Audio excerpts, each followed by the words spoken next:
Case in point. On Tuesday morning, a bread cook began preparing beef stew, a popular special featured every month or so at the diner on the north side.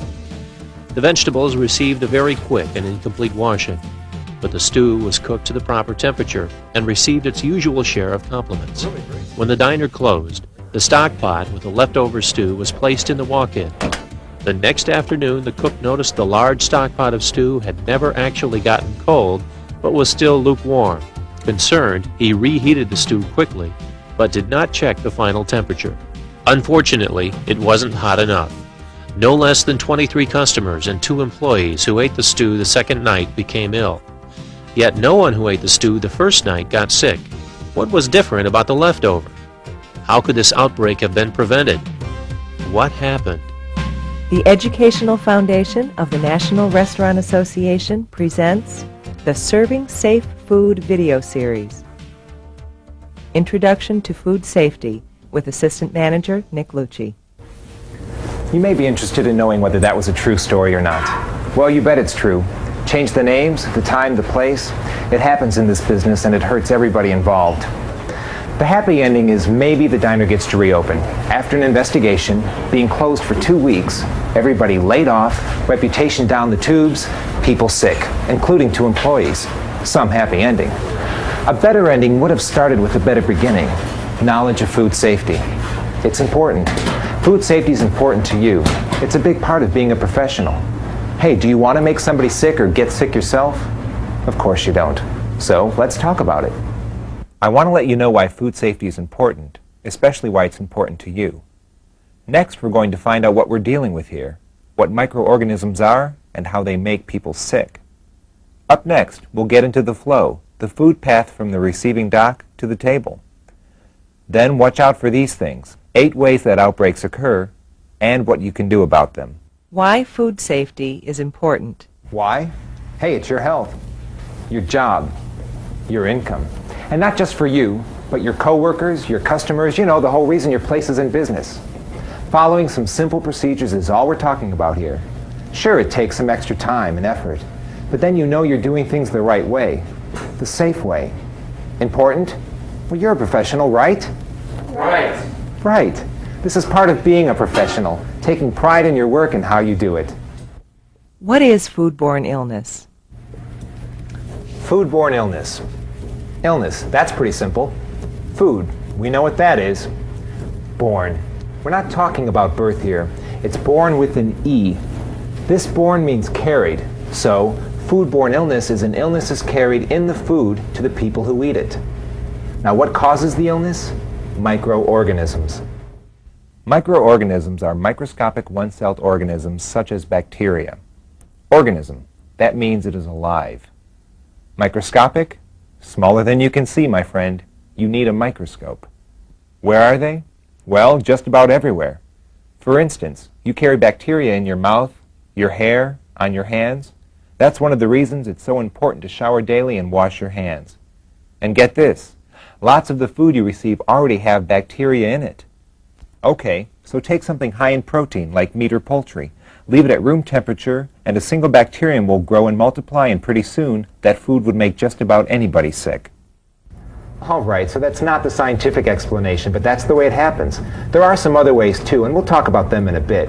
But basically, we're talking about food that is contaminated. Something's in there that shouldn't be, and doesn't have to be. If you know about it before you serve it, well, that's great. You probably prevent a real serious situation. But let's stop microorganisms before they ever get that far. To stop them, we should know what microorganisms need to grow. One of the things bacteria need, just as we do, is food. But let's concentrate on the types of food that are potentially hazardous. Those foods that are most in danger of being contaminated or where bacterial growth is most likely to occur. Basically, they fall into 4 categories. Fresh meat, such as beef or pork. Poultry, such as chicken or turkey. Seafood or fish. And the 4th category includes eggs and dairy products, milk, cheese, foods like that. Bacteria also need time, and they need to spend that time in a certain temperature range. Otherwise, they can't grow rapidly. Okay, what kind of temperature range? Anywhere between 40 degrees and 140 degrees Fahrenheit, or 4.4 to 60 degrees Celsius.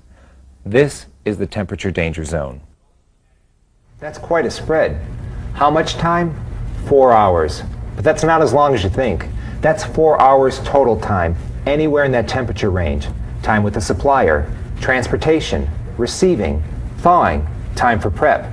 Think about it, it adds up fast. Understanding the flow of food. You may not have thought of it this way, but food actually flows through your facility. The flow starts at the loading dock or wherever food is received. Nothing you do can make the food any fresher or higher in quality than it is right here. The idea is to preserve that quality. From receiving, it flows into storage. Most food is going to spend more than 4 hours in storage. So, it better be quality time out of the temperature danger zone. Out of storage it goes and into preparation, the most dangerous time. Why? Because we're working with it in the temperature danger zone and we're exposing it to contamination, either from you or other food or the air. So again, you must limit the time. You must handle it properly. Cooking is next. Cooking, if it's done correctly, takes the food through and beyond the temperature danger zone quickly. And at these higher temperatures, harmful bacteria in the food are killed. But then what do you do with the food until you're ready to serve it? If we've got to hold it, we've got to keep it at or above 140 degrees Fahrenheit, 60 degrees Celsius. Next thing, we serve it. Protect your customers. Don't touch the food or any surface that touches food. Most foods can be reused, but only if you cool them quickly to 40 degrees Fahrenheit, 4.4 degrees Celsius. Cover or wrap them, label and date them, and store them properly. When these items are to be served again, they have to be reheated quickly to 165 degrees Fahrenheit or higher and held at or above 140 degrees Fahrenheit until used or eaten. If it's not used or eaten, there's no third chance. Out it goes.